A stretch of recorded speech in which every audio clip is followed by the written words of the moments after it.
आप देख रहे हैं अब तक न्यूज इंडिया, जो आपको रखे आगे।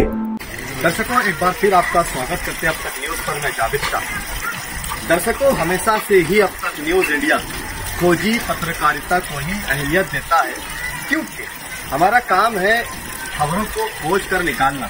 आज हम लोग खड़े हुए हैं कुसुम्बा रोड के पास में बिस्मिल्लाह होटल के पीछे सर्वे नंबर 55, जहां पर 20 लाख रुपए की लागत से एक नाले का काम 6 महीना पहले किया गया था।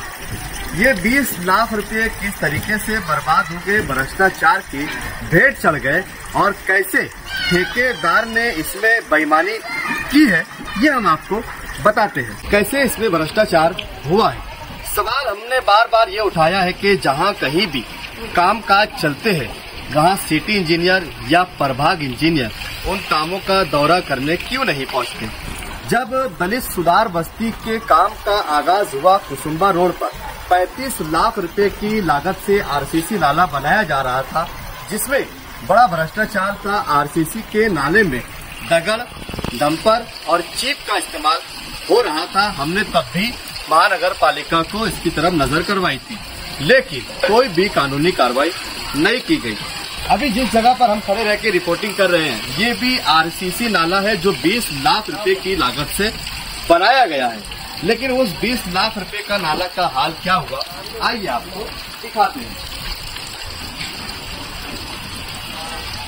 दर्शकों, आप देख सकते हैं कि 20 लाख रुपए से आरसीसी सीमेंट कंक्रीट का बनाया हुआ नाला जो 6 महीने पहले बना था, वो टूट चुका है और नाले में, ये नाले के अंदर अब सीमेंट का वो आरसीसी नाला बहने की कगार पर है कि अब वो कब बहकर इस पानी के साथ जाएगा। 20 लाख रुपए इस शहर की आम जनता का टैक्स का पैसा कैसे बर्बाद हुआ।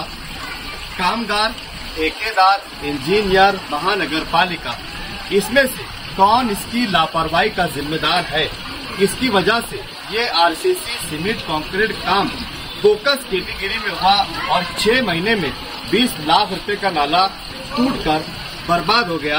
आइए और भी जगह हम आपको दिखाते हैं। और जिस पर अभी हम खड़े हुए हैं, ये खुद भी गिरने की कगार पर है। आप विजुअल वीडियो से इसकी कंडीशन देख सकेंगे। पहले हम चाहेंगे कि आप ये देख लें कि ये कैसे यहाँ पर टूटकर पड़ा हुआ आरसीसी का वो नाला है। अब आरसीसी के नाले में आपको डबर दिखाई दे रहे होंगे कि आरसीसी के नाले में कैसे डबर का जो इस्तेमाल हुआ है। आरसीसी के नाले में नियम अनुसार कहीं पर भी डबर, दगड़ या पत्थर की चीप का इस्तेमाल नहीं कर सकते, लेकिन इस नाले के अंदर डबर, पत्थर और चीप, इन सारी चीजों का इस्तेमाल हुआ है। ये यहाँ पर साफ दिखाई देता है। अब देखना ये कि इसमें क्या कानूनी कार्रवाई होगी। आइए आपको और भी एक जगह दिखाते हैं।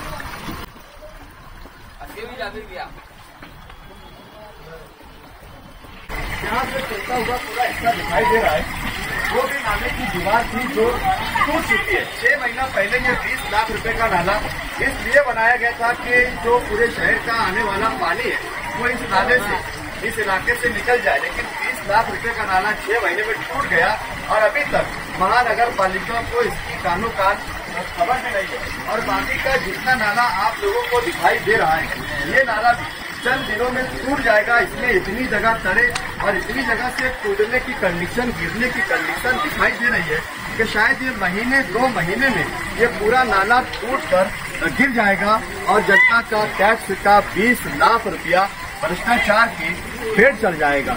ऐसे अनेक काम मालेगांव शहर में है जो नालों के नाम पर आज कई जगहों पर कामकाज चल रहे हैं। वो काम भी इसी तरीके से बोकस है और पिछले 6-8 महीने में जितने काम हुए वो सारे कामों की जांच पड़ताल, चौकसी होनी चाहिए। अभी जो नए कमिश्नर, नए आयोग आए हुए हैं, हम इनसे गुजारिश करेंगे, अपील करेंगे कि आप अभी चार्ज लिया है रविंद्र यादव सर, आप 1 साल पहले हुए सारे कामों की जांच पड़ताल करें। जब तक इसकी आपको अच्छी रिपोर्ट नहीं मिल जाती, इन सारे कामों के बिल रुकवाए जाए और इन ठेकेदारों के बिल ना दिए जाए। और जिन ठेकेदारों ने इस तरीके के बोकस काम को अंजाम देकर शहर की आवाम का टैक्स का पैसा लूटा है, इन ठेकेदारों को ब्लैक लिस्ट किया जाए, ये हमारी डिमांड है। ये जो नाले का काम जब पास हुआ, जब काम चालू हुआ ना, तो जब मैंने ठेकेदार का तो नाम नहीं मालूम है, लेकिन वो लुकमान भाई जब काम कर रहे थे जब भी बोला मैंने कि मतलब ये काम सही नहीं हो रहा, तो बोले यार तुमको नहीं समझता, हम बराबर कर रहे बोले। अभी कल की बात है, 10-15 सेकंड हुए, 2 बच्चे वहाँ भंगार चुन रहे थे, अगर वो जरा सा नहीं हटते तो ये ढापे के नीचे दबकर मर जाते थे। कल इतना बड़ा हादसा हो जाता था। यानी अभी 8 महीने नहीं हो रहे, उसके पहले लाखों रुपए का काम का ऐसा नकली काम करे ले, तो ये आम के पैसे बर्बाद नहीं हो रहे तो क्या हो रहे? लोग घर पट्टी देते, पानी पट्टी देते, फिर उसके बाद भी काम सही नहीं होता, गटर साफ तो जल्दी नहीं होती, उसके बावजूद देखे ढापे कैसे गिरे, दोनों किलो 4 ढापे गिर गए। तो कोई आता ही नहीं। तो हमारी बात प्रशासन तक पहुँचने होना। मैंने मायर साहब से भी बात करा, उन्होंने बोले मैं तुमको फोन करता, अभी तक उनका फोन नहीं आया।